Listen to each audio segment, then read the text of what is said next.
Welcome back to my channel. इतने प्यारे फूलों वाला पौधा अगर आपने ग्रो नहीं किया है तो अब आप इसको लगाना नहीं भूलेंगे। और इसको लगाना बहुत आसान है, इतने खूबसूरत इसमें फूल आते हैं, कटिंग से बहुत इजीली लग जाता है। इसे कहते हैं एशियाटिक डे लिली का प्लांट, बिल्कुल जैसे वॉन्डरिंग जू है। देखने में इसकी पत्तियां, इसकी ब्रांचेस इसी तरह लगती हैं, लेकिन ये इतने खूबसूरत देता है फूल। और फूलों के बाद इसके अंदर फ़ौरन से बन जाते हैं सीड, और सीड जो है वो जहाँ गिरते हैं वहाँ नए प्लांट खुद ही निकल आते हैं। तो ये इतना प्यारा सा बहुत इजी टू ग्रो प्लांट जो है वो आप ज़रूर ऐड करें अपने गार्डन में। ये बहुत जल्दी फैलता है, लंबी लंबी ब्रांचेस हो जाती हैं। हैंगिंग में लगाना चाहें तो आप हैंगिंग में लगा सकते हैं, छोटे छोटे पॉट्स में भी लग जाता है। यहाँ पे देखें तो ये मैंने कटिंग्स लगाई हैं, और मैंने डिस्पोजेबल कप्स में भी इसकी कटिंग्स लगाई हैं। ये कटिंग से बहुत इजीली ग्रो हो जाता है। और जब आप इसे हैंगिंग में लगाएंगे या फिर ग्राउंड कवर में लगाना चाहें किसी क्यारी में, तो ये इतना खूबसूरत लगेगा। ये भी इसकी रूटेड प्लांट्स हैं जो कि मैंने कटिंग से ग्रो किए हैं। इसको आप कटिंग लगाएंगे ना तो इसकी कटिंग के अंदर 3 से 4 दिन में ही रूट्स आ जाती हैं। ये इतना इजीली ग्रो हो जाता है। और इसकी जो ब्रांचेस हैं उनको कट करके आप इनके नए पौधे बनाते जाएं तो ये बहुत अच्छा लगेगा। सेकंड जो लटकने वाला क्रीपिंग प्लांट है, जो कि छोटे छोटे टाइनी टाइनी येलो कलर के फ्लावर्स देता है, वो है वडेलिया का प्लांट।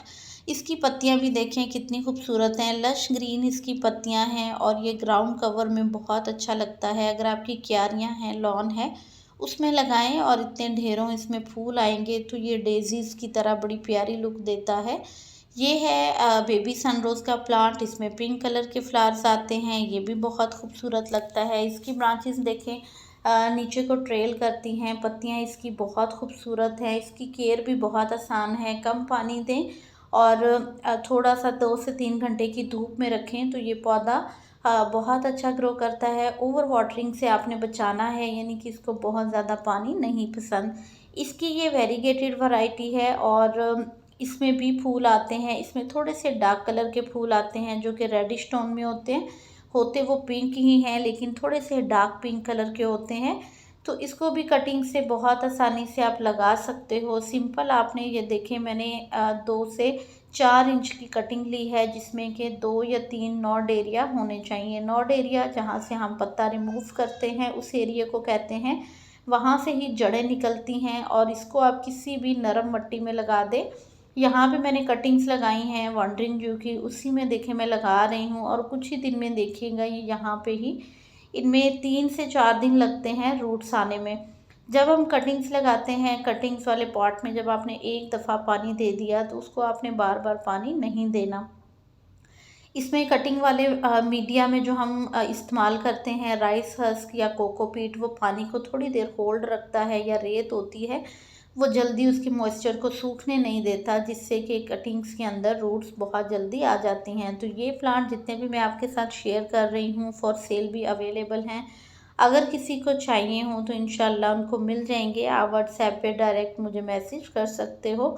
यहाँ पे है बहुत खूबसूरत सा रूबी नेकलेस का प्लांट, तो इसको भी कटिंग से लगाना बहुत आसान है। कुछ ही दिन में इसकी रूट्स आ जाती हैं। तो इस तरह डिफरेंट डिफरेंट हम इनकी जब कटिंग्स लगाते हैं वो वहीं पे ही ग्रो होना शुरू हो जाती हैं, और आपका पॉट भर जाता है। हैंगिंग बास्केट में लगाएं, या फिर आप इसे इस तरह से लटकती हुई बॉटल्स में, बालकनी, विंडो, कहीं भी आप लगाना चाहें आप इसे लगा सकते हैं। जब आप इन पौधों को ग्रो करते हैं तो इनकी कटिंग लगाते रहा करें। इसमें प्लस पॉइंट देखें, सब में यही है कि सब में फूल भी आते हैं। अब इसमें भी देखें बहुत टाइनी से येलो कलर के फ्लावर्स आते हैं। सॉफ्ट सा मीडिया आपने तैयार करना है, और उस सॉफ्ट सी मिट्टी में आपने उनको लगा देना है, जिसमें मिट्टी कम और रेत और कोकोपीट या राइस हस्क मिट्टी थोड़ी सी कम होनी चाहिए, और पत्तों की खाद ऐड कर दें। इसके अलावा जो बहुत खूबसूरत सी पत्तियों वाला प्लांट है, ये है ऑल्टरनेंथ्रा का प्लांट। ये भी बहुत खूबसूरत लगता है। आपको कोई ग्राउंड कवर लगाना है, हैंगिंग बास्केट आपको फुल भरी भरी लगानी है, या आपको पॉट्स इस तरह के चाहिए कि जो वो भर जाएं और कलरफुल पत्तियां हैं इसकी, फूलों की ज़रूरत ही नहीं है, इसके इतने खूबसूरत शेड्स आते हैं, तो आप इन्हें भी लगा सकते हो। ऐसे बहुत से पौधे हैं, लेकिन ये वो पौधे हैं जिनकी अंदर रूट्स तो इतनी तेज़ी से आती हैं, बिल्कुल ऐसे जादू की तरह 3 से 4 दिन के अंदर इनकी कटिंग्स जो हैं वो ग्रो हो जाती हैं। नेक्स्ट जो प्लांट है ये स्पाइडर प्लांट है, इसमें बहुत सारी वैरायटीज़ हैं। मेरे पास 2 वैरायटी हैं इसकी, एक प्लेन ग्रीन और एक जिसमें यहाँ पे ये एजिस आप देख रहे हैं ये थोड़े से येलोइश वाइट हैं। एक आता है जिसमें ये देखें पिक्चर में दरमियान से वाइट है, तो वो वाला भी नहीं है मेरे पास। इनके अंदर इस तरह से रनर निकलते हैं जो कि लटकते हुए इतने खूबसूरत लगते हैं। आप इन्हें भी हैंगिंग बास्केट में या फिर स्टैंड्स पे आपने पॉट रखे हुए हैं उसमें लगाएं, विंडोज़ में लटकाने हैं तो इतने खूबसूरत लगेंगे। आप इन्हें ज़रूर ऐड करें अपने गार्डन में, और एक दफ़ा ले आएँ तो इनकी कटिंग्स लगाते रहें। इनके जो बेबी प्लांट्स निकलते हैं स्पाइडर के, उनको लगाते रहें, तो इतने ही आपके पास हो जाएंगे ना पौधे कि आप फिर जो है ना वो पॉट इतने ढेरों इनके बना सकते हो। मुझे जहाँ भी कोई लंबी लेकी ब्रांचेस लगती हैं, क्योंकि मैंने इनको हैंगिंग में नहीं रखा हुआ, मेरे पास ऐसी प्लेस नहीं है रूफ टॉप पे कि मैं इनको हैंगिंग बास्केट में लगाऊं, तो इसलिए जो बहुत लंबी ब्रांच हो जाती है हैंगिंग में तो लटकती हुई अच्छी लगती है, लेकिन यहाँ अगर पौधे इस तरह से पड़े हुए हैं तो फिर मैं उसको कट कर देती हूँ और वो पौधा भी बुशी हो जाता है और हमारे पास नए पौधे भी तैयार हो जाते हैं। अब जो लास्ट प्लांट आपके साथ शेयर कर रही हूँ सबसे इजी वो है यहाँ पे चाइनीज़ वॉयलेट का प्लांट।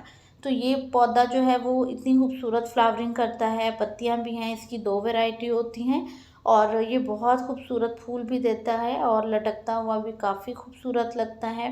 नेक्स्ट ये है बविलियन जू, ये भी वॉन्डरिंग जू की ही फैमिली से है और टर्टल वाइन जैसी ही है, लेकिन टर्टल वाइन की पत्तियाँ ग्रीन होती हैं, इसकी पत्तियाँ पर्पल हो और ग्रीन होती हैं, जबकि इसकी एक और वैरायटी है जो इस तरह पिक्चर में देखें शो कर रही हूँ मैं आपको, ये पिंक पिंक पर्पल होती है। तो इंशाल्लाह ये भी ऐड करूँगी मैं अपने गार्डन में, ये ज़रा सी सेंसिटिव होती है, जबकि ये टर्टल वाइन है ये और बविलियन जू हार्डी होती हैं। इन पौधों में से अगर आपको कोई पौधा चाहिए तो आप कांटेक्ट कर सकते हैं। वीडियो अच्छा लगे उसे लाइक कर दिया करें, कमेंट सेक्शन पे अपने व्यूज़ और अपने जो रिव्यूज़ हैं वो ज़रूर शेयर किया करें प्लांट्स के रिगार्डिंग। दुआ में याद रखिएगा, अपना ढेर सारा ख्याल रखिएगा। अल्लाह हाफिज़।